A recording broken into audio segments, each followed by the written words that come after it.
Segundo capítulo: Como curar sua vida.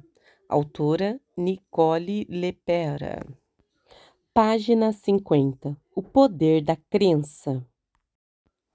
Em 1979, Ellen Langer, psicóloga da Universidade Harvard, recrutou dois grupos de homens idosos que viviam em asilos na área de Boston, para passarem uma semana no mosteiro de New Wipsrum, onde participariam de um estudo inovador sobre o poder da crença e seus efeitos sobre o envelhecimento. Os integrantes do primeiro grupo foram instruídos como tentar viver como se estivessem 20 anos a menos. Os do segundo grupo, que se permaneciam no tempo presente, foram instruídos a relembrar o passado. Na área do primeiro grupo, que havia sido decorada para o estudo, tudo apoiava o retorno dos participantes e suas versões mais jovens. A mobília era da metade do século. Exemplares antigos da revista Live e do Saturday Evening Post estavam espalhados pelo aposento. Os homens assistiam aos shows de Ed Sullivan e uma televisão em preto e branco, ouviam antigos programas de rádio e viam filmes da década de 1950, como A Anatomia de um Crime, e foram encorajados a discutir eventos daquela época: o lançamento do primeiro satélite americano, a ascensão de Fidel Castro em Cuba e os temores suscitados pelas tensões Guerra Fria. Todos os espelhos foram removidos e substituídos por fotos dos homens tiradas 20 anos antes. O estudo durou apenas uma semana, mas as mudanças foram surpreendentes. Ambos os grupos apresentaram grandes melhorias em todos os aspectos: físico, cognitivo e emocional. Os homens ficaram mais flexíveis e adquiriram uma postura melhor. E muitos de seus dedos, atacados pela artrite, tornaram-se mais hábeis e ganharam uma aparência mais saudável. Sem saber do estudo, observadores aleatórios foram solicitados a comparar as fotos do antes e depois, essa tirada uma semana mais tarde, e tiveram a impressão de que as fotos de depois havia sido tirada pelo menos 2 anos antes das fotos de antes. Porém, as mudanças não se limitaram ao aspecto físico e foram mais profundas nos que encarnaram suas versões mais jovens. Pelo menos 63% deles demonstraram índice de inteligência mais alto após uma semana, em comparação com 44% no outro grupo. Todos os homens do primeiro grupo relataram que os seus sentidos estavam mais apurados. Esse relato é para exemplificar o incrível poder de nossos pensamentos, que podem nos influenciar de muitas formas. O fato de essas mudanças notáveis terem ocorrido com indivíduos idosos, em geral, mais avessos à mudança, é uma prova de que você pode ter transformações semelhantes em sua vida. Em vez de focar em pensamentos negativos, o que o estudo revela é que fazemos em 70% do nosso tempo. Peço que você tente observar as sensações em seu corpo quando você se sente ameaçado. Em outra palavra, quero que você se torne consciente. Quando está em uma lição com sua mãe, você fica na defensiva, com os ombros e músculos da mandíbula. Você se retrai e se desconecta das sensações do seu corpo, ou fica superconsciente delas quando está em um ambiente desconhecido. Observe, observe sem julgar, apenas observe. O primeiro passo é se conhecer. Aprenda a passar algum tempo sozinho e fica imóvel. a realmente ouvir a sua intuição e observar o seu eu por inteiro, até mesmo, especialmente as partes mais sombrias que você gostaria de manter oculta. Não acreditar em todos os nossos pensamentos e compreender que os pensadores de nossos pensamentos somos nós, e não os próprios pensamentos, nos dá uma enorme sensação de liberdade. Nossa mente é uma ferramenta poderosa. Se não nos tornamos conscientes da desconexão entre nosso eu autêntico, nossos pensamentos, daremos ao nosso pensamento um excessivo controle sobre o nosso dia a dia. Para iniciar esse trabalho, devemos estar em um ambiente que consideramos seguros e confortáveis. Não podemos nos tornar conscientes em um ambiente hostil, sobretudo no início. Precisamos estar em um lugar onde possamos baixar a guarda, correr risco e nos deixa levar. Para aquele que vive em ambientes físico inseguro, principalmente os que precisam lidar com o sistema opressor. Os lugares mais seguros podem ser encontrados em momentos curtos e silenciosos dentro de nós mesmos. É hora de iniciar algum exercício que o ajudarão a acessar essa consciência. Será muito útil fazê-lo por algum minuto todos os dias, porque para conseguir essas mudanças você precisa cumprir uma rotina, uma pequena promessa diária que guardará para si mesmo durante a jornada de cura. Ao iniciar a prática, você vai se deparar com muito desconforto e sua mente gritará: Ei, espera aí, isso é incômodo. Quem, quem trabalhar dentro da minha programação habitual? Eu quero trabalhar dentro da minha programação habitual. Essa resistência pode se manifestar como uma agitação. Praticar a respiração ao longo do processo e não julgar a experiência vai ser de grande ajuda. Caso o incômodo se torne intenso demais, escolha parar. Ainda mais importante, agradeça a si mesmo por identificar o seu limite. Depois descanse. Afinal, você pode retornar à prática no dia seguinte. Lembre-se, isso pode parecer estranho e bobo no início, mas persista. Esse exercício de construção da consciência estabelece a base para o trabalho que se segue. Trauma, um conceito equivocado. Segundo muitos profissionais de saúde mental, o trauma é o resultado de um evento profundamente catastrófico, como abuso ou negligência grave. Esse tipo de evento altera a vida de uma pessoa, dividindo seu mundo em antes e depois, como foi o caso de Cristiane. Os Centros de Controle e Prevenção de Doença oferecem um teste conhecido como experiências adversas na infância, que os profissionais de saúde mental utilizam para avaliar o nível de trauma de seus clientes. O teste inclui 10 perguntas que abrangem vários tipos de traumas de infância, incluindo abuso físico, verbais e sexuais, bem como experiências que envolvem testemunhar tais abusos ou ter um membro da família encarcerado. Cada resposta sim vale um ponto. A pesquisa mostrou que quanto maior a pontuação, maiores as chances de resultados negativos na vida. Desde taxas mais altas de abuso de drogas e de suicídio a um risco maior de desenvolver doenças crônicas.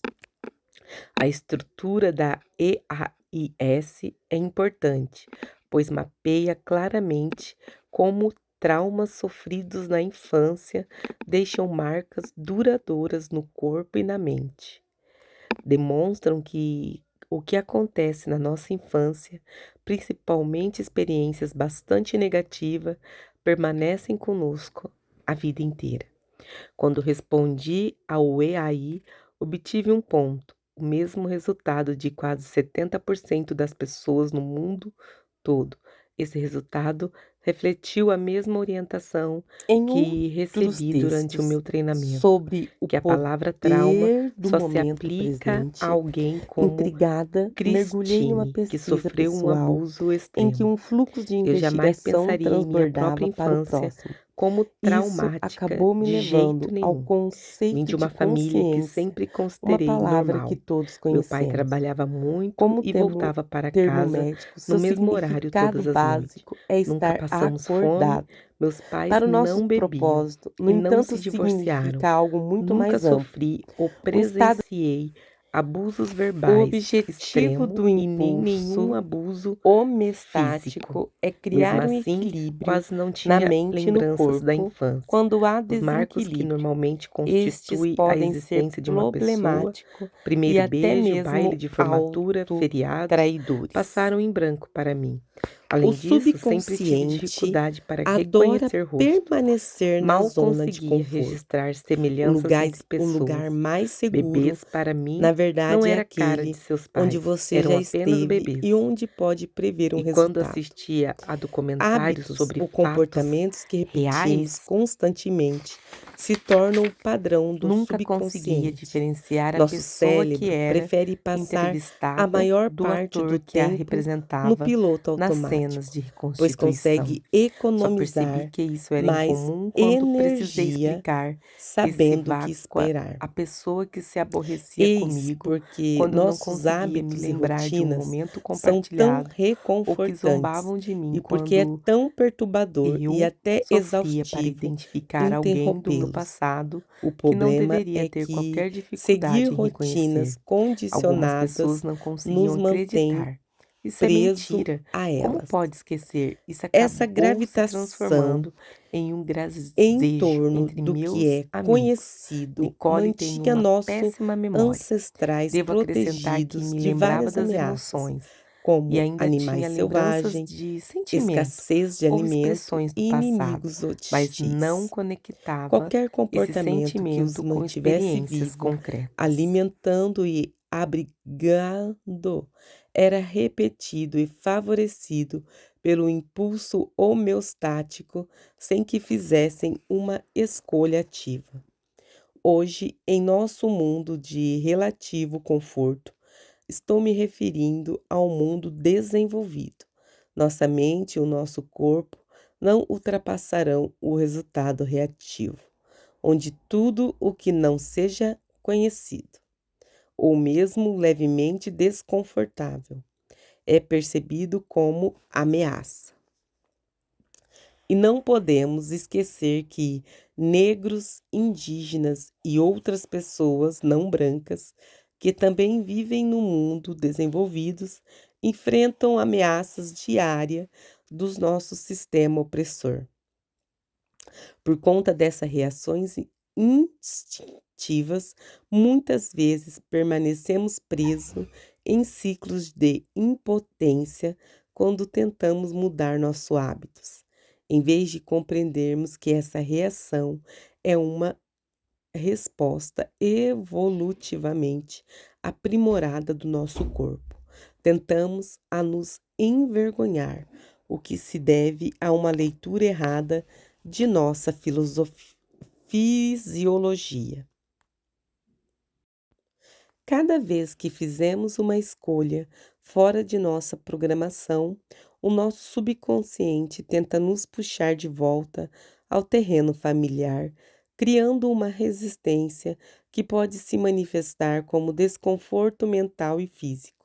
Isso pode assumir também a forma de pensamentos cíclicos, tais como posso fazer isso mais tarde ou não preciso fazer isso de jeito nenhum, ou ainda de sintomas físicos como agitação, ansiedade ou simplesmente não se sentir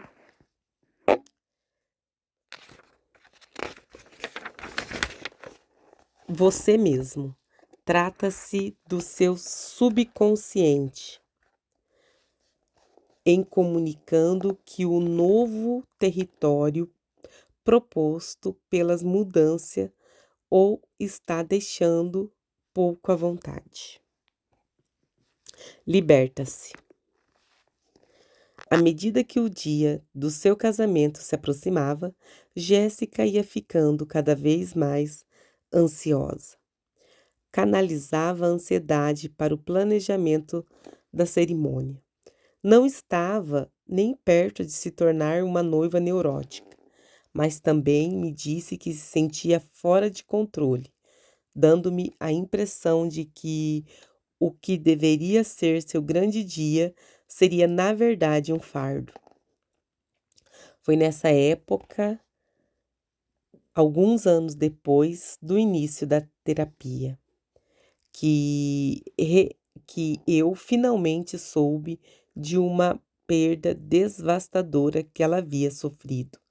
Ela me relatou que nos últimos dias vinha ficando angustiada ao pensar que não poderia dançar com o pai em seu casamento. Quando Jéssica estava com 20 anos, o pai, um pilar em sua vida e um membro querido de toda a comunidade, faleceu repentinamente, o tipo de tragédia que devastaria qualquer um. Mas a decisão de Jéssica de só mencioná-lo 5 anos após o início da sessão me mostrou o quão profundamente ela havia sufocado a perda. Seria importante descobrir se sentimentos não resolvidos em relação a isso estavam imergindo em seus ciclos diários de reatividade, através de padrões de raiva do parceiro e do estresse inconsciente. Jéssica nunca encarara a sua dor. Os sentimentos pareciam grandes e assustadores demais, reprimindo para poder seguir em frente. Na verdade, ficou presa em um laço a qual o seu corpo se acostumou, fazendo com que sentisse mais confortável ao evitar sentimento mais profundo. E em vez de enfrentá-lo, mencionei a ela que o fato de seu pai não ter aparecido antes em nossas conversas era algo incomum e perguntei por que não me falara sobre um evento tão importante e traumático. Ela expressou surpresa, pois ainda não o ter mencionado e incerteza sobre os efeitos de sua perda, o que revela que Jéssica havia enterrado a sua dor profundamente. A partir de então, seu pai se tornou um assunto mais frequente. Óbvio, a ausência dele na futura cerimônia tornou impossível que ela continuasse a negar a sua importância. Mesmo assim, ela quase não demonstrava emoção relacionada à perda. Permanecia composta, quase entorpecida ao falar sobre ele. Começamos a mencioná-lo cada vez mais e, ao mesmo tempo, trabalhávamos para evidenciar as muitas formas pela quais a sua dor passada se infiltrava em sua visão do presente. Ela acabou percebendo que estava potencializando estressores superficiais como forma de evitar a dor e não reconhecida pela morte do pai. Juntas, exploramos a importância de cultivar o poder de sua percepção consciente para interromper as reações automáticas. Trabalhamos para que ela encontrasse a atenção no momento presente, em vez de simplesmente entrar no modo automático ao decidir sobre o bolo do casamento ou a disposição do assento. Analisamos como ela poderia usar da melhor forma práticas de respiração e meditação. O mais impactante para Jéssica foram os exercícios físicos, especialmente a yoga, Para muitas pessoas, o movimento físico é útil para aprimorar o músculo da atenção, chave para a consciência, considerado uma prática de cima para baixo, no sentido de que o cérebro define as intenções que o corpo segue.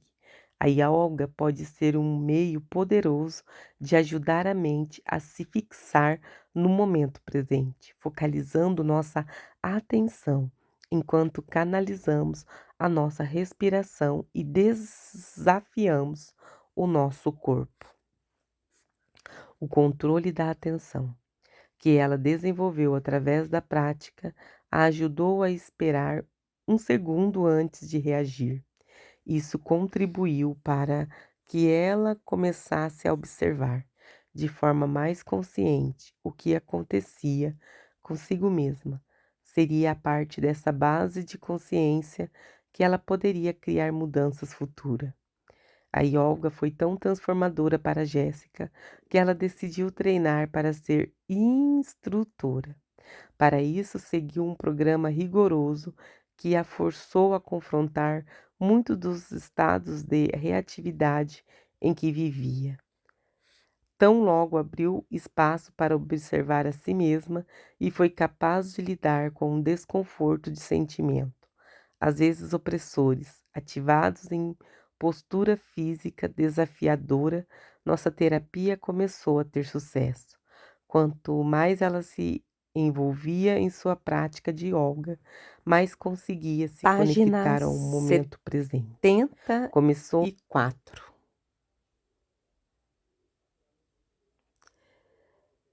O potencial de mudança.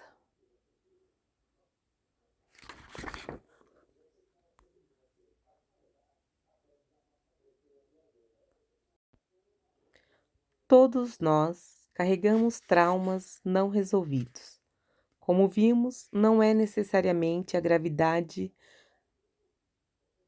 do evento em si, mas nossa resposta a ele que determina como ele nos afeta.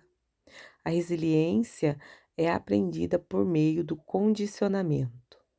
Se não a vimos praticada por nossa figura parentais quando éramos jovens, talvez nunca a tenhamos aprendido.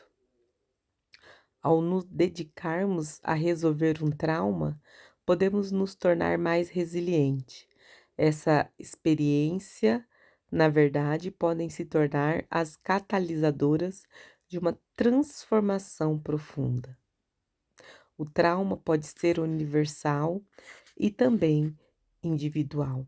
Além de afetar a pessoa por inteiro, o sistema nervoso, a resposta imunológica e a fisiológica de forma única. O primeiro passo para a cura da mente e do corpo é saber com o que você está lidando. Identificando o trauma não resolvido, o próximo passo é entender os efeitos a longo prazo desse trauma e como suas estratégias de enfrentamento o estão deixando travado. Eu sou a terapeuta Ana Munhoz, consultora, mentora cristã, e eu estou aqui para te ajudar a vencer os seus traumas, os seus medos e a se